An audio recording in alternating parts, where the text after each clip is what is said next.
Hola, bienvenidos sean todos a este espacio tuyo y mío, donde aquí las mujeres no caducan. El tema de hoy me pueden ver un poquito más seria y es que lo amerita. Uno de los factores que puede mandar a caducar más a una persona, tanto si es mujer como hombre, aunque las estadísticas dicen que le pasa mucho más a las mujeres, es el abuso sexual, sobre todo si es en temprana edad, es decir, a un niño o a una niña. Y para este tema tan importante, que creo que amerita hablarlo, y amerita hablarlo desde la honestidad, desde la dirección directa, desde no ponerle nombrecitos, desde, pues tengo una invitada de lujo. Tengo a mi amiga, a la cual admiro muchísimo, una mujer valiente, que habla como se tiene que hablar, que no le tiene miedo a hablar. Francesca. Gracias, Sara. Encantada de estar aquí en este espacio porque la historia le hace honor al título, Mujeres que no caducan. A uno lo intentaron prácticamente de caducar, en mi caso a los 5 años, pero no pudieron. Seguimos aquí. Eso es lo que más me causa admiración. La gente piensa que no pasa tan frecuente, que son casos aislados. Como los vemos en televisión, desgraciadamente, con un solo caso que haya ya es mucho. Para esa criatura es un 100%. Tú que eres socióloga, que además estás muy en contacto con la conducta humana y que lo has estudiado el tema, desde adentro hacia afuera para poder curar también. ¿Cuáles son las estadísticas? Hay tan poca gente, tan pocas mujeres y tan pocos hombres que sufren abuso sexual infantil. No, las estadísticas siguen incrementándose y de hecho las estadísticas del 2022 de 11 años a 15 años es la cantidad promedio de los agresores, que uno pensará, los agresores la mayoría serán personas mayores, pues lamentablemente no. O sea, varía en cuestión de todas las edades, pero estamos hablando de preadolescentes y adolescentes que son los que están agrediendo y todavía siguen, ¿verdad?, activos hoy día. Por ejemplo, en mi caso personal, mi agresor estaba entre esa transición hacia la adolescencia, o sea, era un adolescente.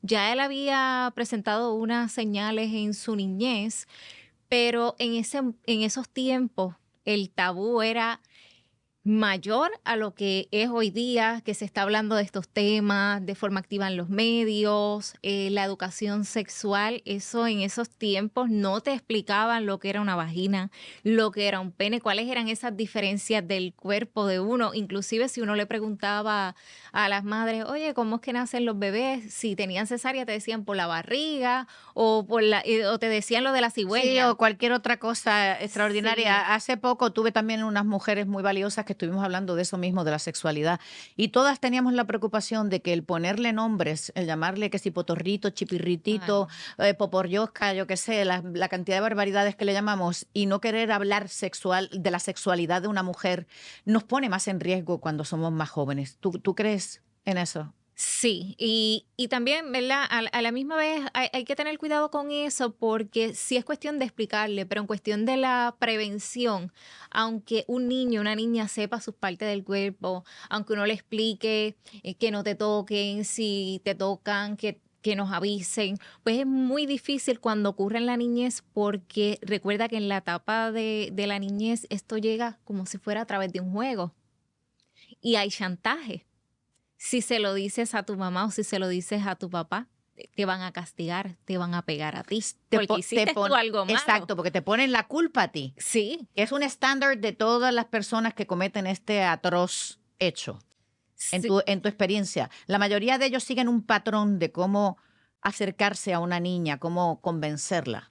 sí, casi siempre es a través de juegos, por eso están en el círculo muy cercano.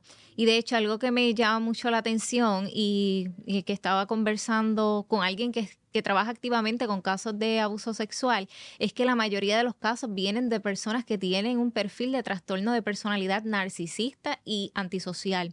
Y el problema de esto, ¿verdad? Estas personas con el perfil narcisista es que son personas que son encantadoras, que parecen pasivas, inclusive pueden trabajar en organizaciones hasta de niños, porque acuérdate que alguien con un perfil donde quiera tener control va a tener un rostro para la sociedad, pero tiene ese rostro, esa máscara ahí oculta. En el caso, ¿verdad?, de mi agresor, mi primo, primo hermano, él parece una persona pasiva, una persona cortés, te habla de una forma normal, sin Sí, agitarse. no lleva en la frente una etiqueta Sí, que diga, ten cuidado conmigo porque tengo unas inclinaciones un poco extrañas sobre sí. la sexualidad. ¿Cuándo tú te das cuenta por encima? No quiero entrar en muchos detalles porque me parece que lo bonito no es ni lo adecuado, es el hurgar. Yo sé que tú estás curada, gracias a Dios, tú te has ocupado activamente de hacerlo, te ha costado, te ha- Fuiste parte de ese proceso, de pero te ha ese costado proceso. mucho, Sí. mucho, y ser muy valiente. ¿Cuándo tú como nena te crees que la culpable eres tú? Wow, siempre. O sea, yo crecí con la culpa, sintiéndome culpable hasta el 2022. O sea, siempre me sentí culpable. Soltar esa culpa, estamos hablando de apenas un año que solté la culpa. Y fue muy, muy difícil porque en ese momento, aunque no tenía, ¿verdad?, un diagnóstico de estrés postraumático, por ejemplo, como una vez al año, de momento le venían a uno esos episodios, o porque lo escuchas muy activo en los medios de comunicación y te llevan a esas memorias. Por ejemplo, en el caso mío, hay 3 eventos que a mí nunca se me olvidan. La primera vez que me ocurrió que fui tocada, o sea, que fue en una bicicleta, que me pone la mano en la vagina y comienza a mover sus dedos. O sea, yo me sentí incómoda. Yo no sabía lo que era eso, pero sabía que era algo incómodo, que era desagradable, porque lo que te decían es no te dejes tocar. Y ya pues ya uno decía, "Ay, algo malo aquí está pasando". Yo recuerdo que esa vez incliné porque yo estaba sentada en su falda. Me estaba dando una ride en la Ok, que estaban bicicleta, los dos en la en bicicleta. la misma bicicleta. Y yo lo que hice fue que giré y para caernos. Y de esa forma, pues, Salir del problema con salir de 5 ese años. problema, exacto.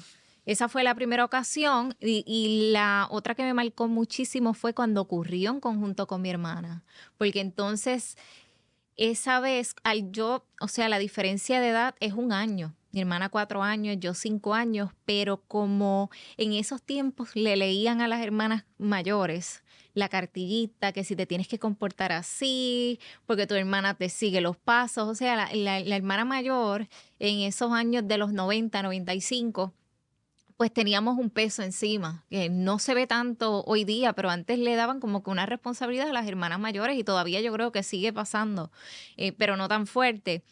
Y yo la imagen de mi hermana, porque cuando yo me salgo de él, o sea, que estábamos en el Ujú. patio, que yo me siento, pues yo dejo a mi hermana atrás con él, porque era un juego lo que estaba pasando, yo no sabía lo que estaba pasando. Pero cuando observo hacia atrás que salen, ¿verdad?, dos familiares a gritar, se dirigen únicamente a nosotras, pero siempre se me quedó la imagen de mi hermana con la panty abajo, un líquido bajándole de sus piernas, y nunca se dirigieron a él, y él estaba ahí. O sea, que se Y dieron cuenta los familiares. y sí, se dieron cuenta, pero lo que pensaron fue, esa nena tiene las panties abajo, ¿qué hace esa nena con las panties abajo? Nunca le cuestionaron absolutamente nada a él. Y, y yo siempre supe que había algo extraño, pero yo no sabía en ese entonces lo que era el abuso sexual. Yo no sabía ni cómo se hacían los bebés, yo no Con 5 y sabía 4 años, o sea, perdona que, a esa pero el edad, tema, sabes que esa edad uno no sabe. me levanta la genética de madre, o sea, tú me perdonas, pero a mí se me está poniendo un tajo aquí. Sí, a esa edad era como que demasiado difícil porque casi no se hablaba eso en las escuelas. No para nada. En las escuelas no había eso de educación sexual, de eso de tú saber identificar de que el niño tenía algo distinto a Pero tu mi amor, parte con 4 y íntima. con 5 años tampoco te hubieran hablado de educación sexual. O sea, a los 4 años, Uno está quién te va a jugando. explicar? Tú no sabes ni te interesa. Eso. Ni a lo mejor tienes la madurez para entenderlo. O sea, que lo ven y a él nada y obviamente se sintió libre. para seguir haciéndolo. Para seguir haciéndolo. Que después cuando me enteré, como él vio que yo me puse arisca, que me fui, que me soltó, que se quedó con mi hermana, pues conmigo no lo volvió a intentar. O sea, yo pasé por tres veces. Pero mi hermanita, cuando ella me confiesa, o sea, que ella se tardó en ese proceso de hablarme, ella me habló de lo que le pasó, por eso es que solté la culpa en el 2022, porque ella me habla en el 2022. Yo siempre intenté de preguntarle, bueno, no voy a mencionar el nombre de mi hermana, cuando yo voy donde ella muchas veces, ya en esa etapa de adolescencia, en la adolescencia, quiero saber qué te pasó, quiero saber qué te hizo, porque yo me sentía responsable de ella, yo me sentía responsable de cuidarla. O sea, a mí el hecho de que me pasara a mí no me dolía tanto porque yo podía sanarme, pero el hecho de yo saber que mi hermana pasó por eso, el coraje que a uno le da de saber que dos adultos vieron algo extraño, algo que no es típico, algo que te tiene que levantar algún tipo de banderas y con otra información que ellas tenían, que ellas conocían, pues a uno le da coraje, porque uno ahí piensa, todo esto se pudo haber evitado. O sea, mi hermana pasó 3 años por abuso sexual, desde los 4 hasta los 7 años. Y cuando mi hermana rompe a hablarme de todo lo que ella pasó, o sea, ella me lo cuenta todo de la forma más gráfica, todo lo que le hicieron pasar, o sea, todo lo que él le pedía que le hiciera.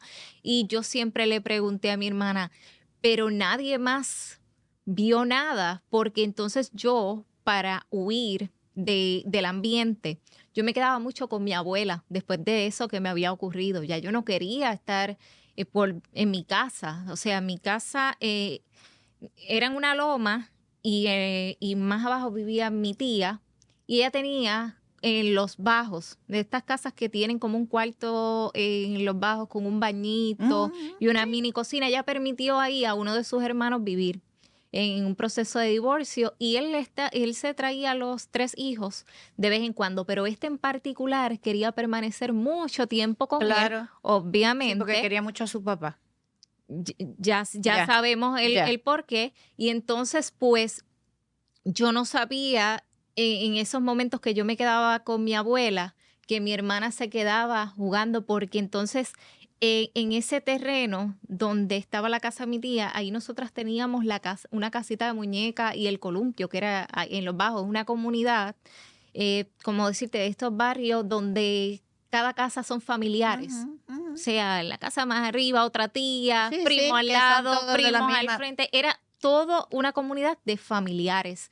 Y entonces, en el caso de mi mamá, pues no tenía una información de unas banderas rojas, de algo que sabían mis tías de la casa de abajo y el propio padre del niño. Y esas son las cosas que ya cuando uno se entera, que uno cuando comienza a hablar, y aún así, sabiendo de las banderas rojas que habían, hay familiares que te cuestionan, que te dicen, eso es que le tienes manía al primo. O Ah, sea, claro. que lo justifican. Sí, sí. Y lo peor de todo, cuando en el 2022, o sea, yo tuve varias conversaciones con esos familiares ya de adulta Sí, nuevamente, como que, wow, esa vez que vieron a mi hermana con las panties abajo, que no le dijeron nada a él, si le hubieran dicho algo a él o si hubieran estado más alerta, habitado, que no se quedara allí constantemente, mi hermana no hubiese pasado 3 años por todo todo lo que pasó. por, Ella está bien, pues porque estamos hablando. ella emocionalmente está bien, yo diría en un punto medio, Ok. porque pues no es una mujer empoderada, está en una relación bajo dominio, eh, ahora mismo está obesa, como que le ha explotado muchas ansiedades ahora, porque las cosas te explotan también con el tiempo. Eso te iba a decir, o sea, ¿qué tú notaste en tu proceso, verdad? Para respetar un poco Sí. la parte de ella. ¿Qué es lo que a ti, cómo tú sabías que tú cargabas con esto? ¿En qué se te notaba? ¿Qué tú notabas? ¿Qué cambió en ti? ¿Qué daño te dejó que has tenido que superar, aparte del coraje por el proceso que hemos hablado? ¿En qué cosas prácticas se notaba? La timidez más excesiva,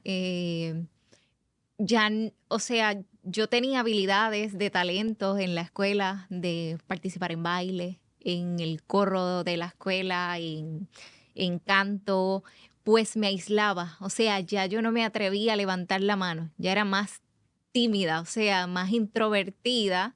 Esa posibilidad de quizás ser más de tener más amigos, de estar con esa soltura, de querer estar Aparte que en eres el preciosa, o sea, que escenario, tuviste que llamar la atención mucho que en me épocas, digo, la sigues llamando, pero en épocas de adolescencia y comienzo de la universidad, eso tendrías que ser, porque es que eres preciosa, además. Y ahí me escondí y entonces en la adolescencia yo practicaba de cómo verme fea. Eso es algo que Te daría mucho trabajo porque eres bien bonita. sí, es algo que uno, ¿verdad? Por la responsabilidad de uno decir, ok, ¿cómo evito esto? Pues uno como que practicaba en el espejo, deja verme de qué manera yo no le puedo llamar la atención a un muchacho, que eso es algo que pasó en esa edad, en esa etapa.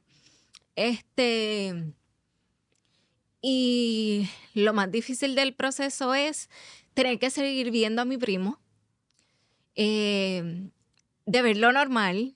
O sea, él sin miedo llegaba a un cumpleaños y se sentaba en la misma mesa que nosotras, como si nada. Yo ahí me paraba porque yo lo que quería era ir al baño y no tener que darle un beso, no tener que saludarlo.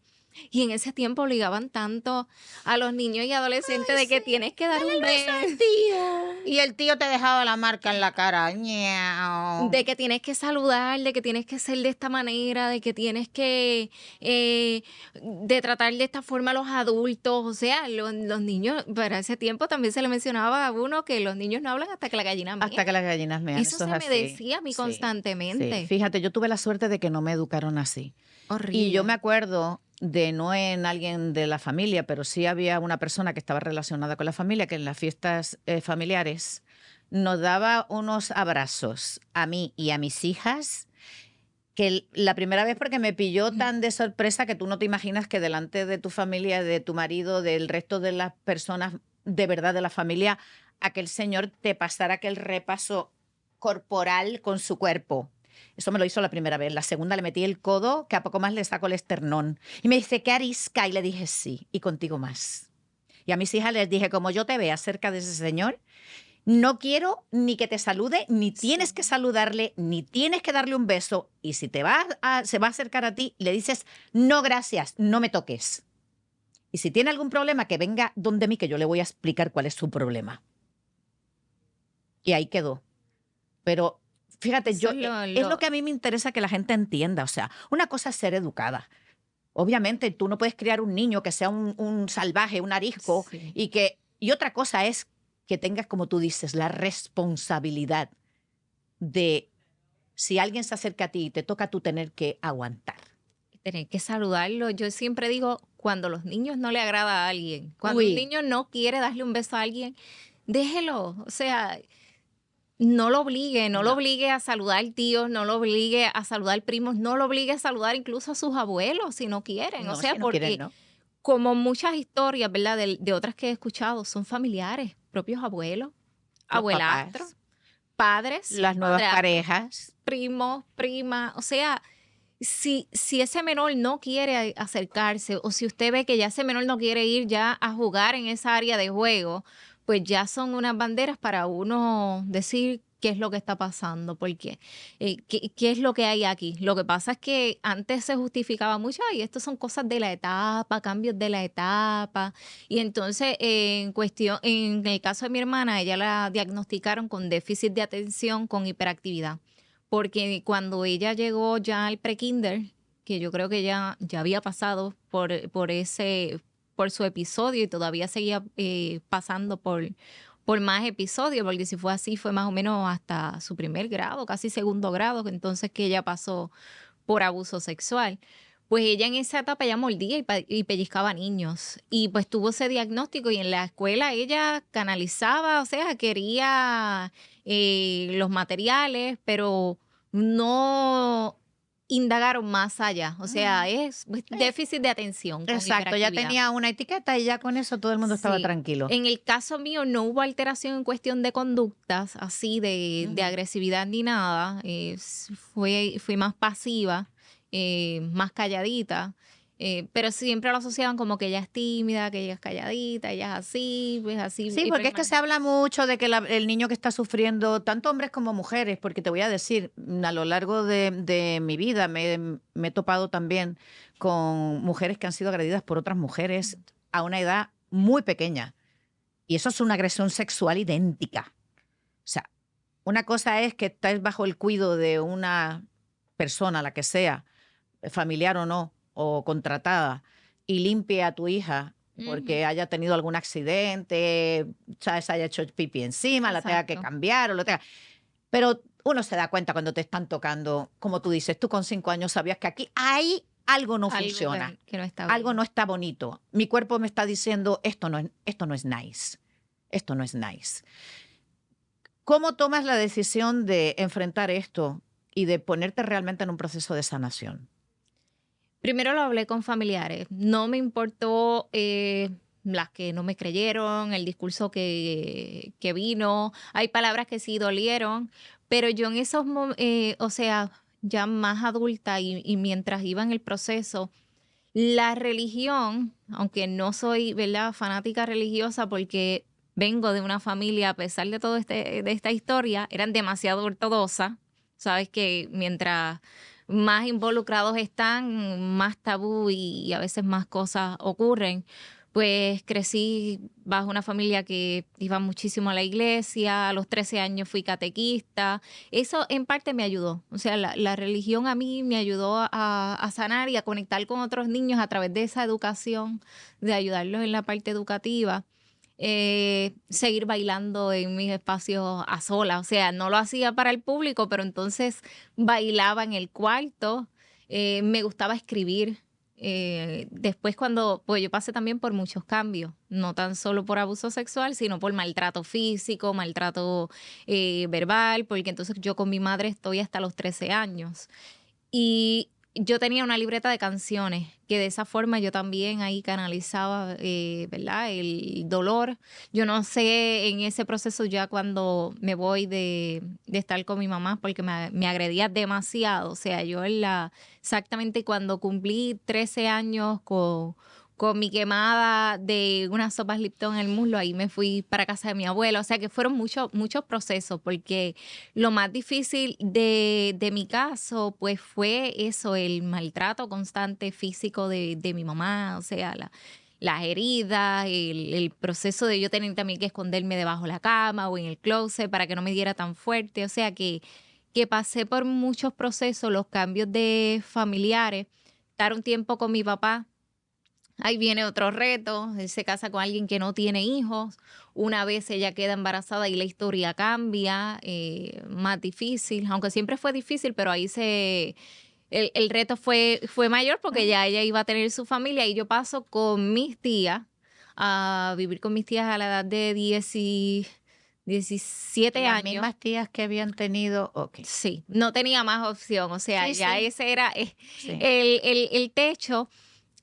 Ahí lo toco el tema. ok. Se lo toco Co- Ahora a mis estás mucho familiares. más abierta, sé que ya hablas directamente del tema, porque obviamente yo no te hubiera traído aquí si tú no tuvieras ya una fortaleza. Sí. Este no es mi intención para nada. Y parte de todo este proceso, yo sé que tienes un gran sentido social de compartirlo. ¿Cómo se sienten las otras personas envueltas? Porque tarde o temprano sé que has salido en diferentes medios, estás escribiendo un libro que ya está casi terminado. O sea, ¿cómo esto te va a ti a afectar a nivel de lo poco o mucha relación familiar que tengas? No, al contrario, el libro es ya mi empoderamiento total, lo que esto está ya aquí escrito y, y que llegue a quien le tenga que llegar y a los que quizás no tienen conciencia. Y en el caso de mi primo que nunca me ha pedido perdón y no quiero ya que me pida perdón porque ya yo me perdoné en ese proceso de sanación y yo creo que ese proceso de uno perdonarse, de saber que uno no merecía eso, de saber que yo no fui la culpable, de saber y también de que mi hermana sepa de que yo no fui culpable, que eso es algo que ella, ¿verdad? También entendió y que ella tampoco fue culpable de lo que le sucedió, porque ella también se sintió culpable. Eso es parte de las características que pasan las sobrevivientes de abusos sexuales, que se sienten culpables, la vergüenza de que se siente sucia y todo eso. La primera vez que lo hablé, que fue en un taller en una universidad, yo no estaba lista para hablarlo en público, pero cuando lo hice y se me acercó un varón que fue agredido por un tío, o sea, por otro varón, y que se me acercó a mí, me dio un abrazo y me dijo, qué bueno es escucharte hablar de este tema y con la valentía que lo haces, porque a mí se me dijo tantos años que de esto no se habla. Y yo dije, en esos momentos yo respiré, te digo profundo, me dio el taco y yo dije, ¿sabes qué? Es cuando más lo tengo que hablar, porque esto es lo que se nos dicen a todos los sobrevivientes, de que deja esa historia, de que no lo cuente. También da miedo hablarlo porque uno no quiere de que te vean como un trauma o de que vean que lo estás comentando porque quieres que te vean como víctima. Sí, Y o yo, algún tipo de revancha contra el agresor. no, Esto no tiene nada que ver con eso. Yo que eso te fue, conozco sé que no. Y el libro, yo le digo a todo el mundo que en cuanto lo vean en las librerías, lo compren porque no está hecho para hacer daño. Está hecho para que se nos quite esta nube que tenemos al frente como sociedad. sí, y pues eso a mí me nutre, o sea, sanar a otros, porque yo sé que hay muchos casos. Son muchos, muchos, muchos casos, uno se cree que no. Y mientras más campo adentro esto ocurre, en el pueblo donde yo me crié, habían casos de muchachas donde quedaron embarazadas de sus papás. O sea, como esta Sí, bueno, historia en que uno televisión hemos escucharon visto recientemente cosas espantosas. recientemente, pues esto se daba mucho en esos pueblos por la ignorancia. Quizá la gente abusa a veces también de los versículos bíblicos, algo que yo me doy cuenta con eso de que todo hay que perdonarlo, o sea, le da Y poder. tú lo has perdonado. Sí, Pero es que hubiera sido más bonito que hubiera sido antes de que hubieran cometido la pifia. O sea, tú no uses una justificación para esto. Esto no tiene justificación. O sí, sea, tú no puedes cargar a una niña ni de 5, ni de 6, ni de 7, ni de ninguna edad. Vamos a poner ahora. sí. Porque una violencia sexual es una violencia sexual, no es una relación consentida. Para nada, no es consentida, no es algo que uno se lo busca, no es agradable, o sea, es un proceso que hay que sanar mucho. Y a mí algo que me ayuda es poder ayudar a otras, o sea, eso a mí me alimenta, es algo que me nutre, porque el poder saber que alguien desde el dolor, desde su dolor, está pasando por ciertas situaciones y tú decirle, mira, eh, puedes moverte desde este otro lado, no dejes que esa historia te defina. O sea, el libro que yo pienso, ¿verdad? Que ya está Ya próximo está, para sí, está salir, simplemente que falta. ya como para enero más o menos espero que esté, ¿verdad? Para el público. Yo sé que va a ser un libro que va a abrir muchas emociones, pero sobre todo que va a ayudar a que muchas personas que se silenciaron se den ese permiso de hablar, de sanar a su manera, porque entonces cuando tú lo dices, cuando tienes ese acercamiento, te dicen cómo es que lo tienes que manejar. ¿Cómo tienes que manejar tu dolor? Es como que, ay, ten cuidado, no vayas a decir esto, yo no quiero que ocurra esta discordia. Entonces se olvidan también de tu proceso, de ese proceso de dolor que hay ahí, de ese proceso de sanación. Y yo sé que le va a ayudar a empoderarse a De su esas mujeres y a proceso. esos hombres en su proceso y a que no sientan vergüenza, a que no sientan vergüenza a comentárselo a alguien. O sea, no es que lo tienen que hacer público, ¿verdad? A todo el mundo, pero por lo menos a alguien de confianza poder decirle eso que le duele internamente, que quizás sea silenciado, que algo que me preocupó mucho en mi proceso de la última práctica fue que en un grupo de apoyo para sobrevivientes de cáncer de seno, me llegó una historia de una señora que había sido abusada por una manada, o sea, varias personas. Y ella me decía a mí que ella entendía que todos esos cánceres que ella tenía, o sea, ella ya había pasado por el del seno, otro tipo de cáncer en otra área, o sea, bastante regado, y hacía que era parte de su dolor. Como lo retuvo tanto tiempo, se llenó con dolor por dentro, ella dice que se le convirtió en enfermedad. Y a mí eso como que me impactó porque yo dije, wow, el proceso de algún trauma no necesariamente te va a dar una condición o un diagnóstico mental, pero puede tener una, ¿verdad? Somatización. Sí, física, No o le pasa a sea, todo el mundo, pero hay gente que sí. O sea, no queremos decir que todos los cánceres vienen por un... no, claro. Pero sí puede somatizar Sí, definitivamente la presión alta, la vesícula, cosas de estómago, o sea, la diabetes, en muchas, no en todo el mundo, por Dios santo, no estamos diciendo no, eso. claro. Puede ser una somatización de algún tipo de emoción que la hayas tenido retenida. No, y yo la escuché y ella no sabía que yo era sobreviviente y yo no se lo dije, porque en esos procesos de práctica, Sí, no cuando tú puedes estás, tú no puedes compartir, compartir no nada de tu puedes historia. Y compartir. casi todos los casos, yo decía, no sé por qué me están llegando, que cuando uno indagaba, eran que habían pasado por abuso sexual en su niñez. Y ahí me prendió el bombillo nuevamente de lo del libro. Y yo dije, no, yo tengo que terminar de escribir lo mío porque esto no es casualidad. O Sí, sea, tienes un sí, yo llamado. ahí me sentí con esa responsabilidad de ser voz de algo que se ha invisibilizado y de que muchas veces se ve de forma normalizada y no es normal, porque el abuso no es normal, jamás, jamás, jamás es la culpa de la sobreviviente. Las sobrevivientes no se lo buscan ni por su código de vestimenta, ni la hora, donde Por nada. estaban, ni del lugar. Nadie tiene el permiso de agredir el cuerpo. Y otra de las asignaciones que uno tiene es seguir fortaleciendo la autoestima, la confianza, que Sara fue parte de ese proceso, porque yo sabía, cuando acudí donde Sara, algo me llamó la atención de Sara y en ese entonces tú no te anunciabas casi nada, o sea, tú no No, te anunciabas, no, nunca me pero anuncia mucho, no. pero cuando vi tu video, o sea, eso de que hables desde el corazón, ahí conecté. Y yo dije, no, yo tengo que ir donde Sara para este proceso de seguir fortaleciendo la autoestima, la confianza, porque la realidad es que uno necesita de alguien. O sea, esto no es un proceso tampoco solo. O sea, uno puede buscar unas técnicas, unas herramientas, pero el acompañamiento. Y en el caso mío, que yo no tenía ese apoyo familiar, pues uno lo necesita. Y yo decía, yo sé que yo no quiero ir a un profesional de psicología porque lamentablemente a veces en la academia se le da tanto la teoría, las técnicas y uno escucha a los compañeros, queremos atender el trauma y no necesariamente un caso de vida, ¿verdad? La persona pasó por un trauma, pero quizás esa persona no se ve como un trauma. Esa persona quizás quiere sanar otras partes, o sea, ir por las partecitas. Y algo que yo hacía con las participantes y vi cómo cambiaba el giro que le daba, la fortaleza en ellas, era buscar de que ellas incrementaran esa autoestima, esa confianza, de que no se vieran con un diagnóstico, porque muchas de las que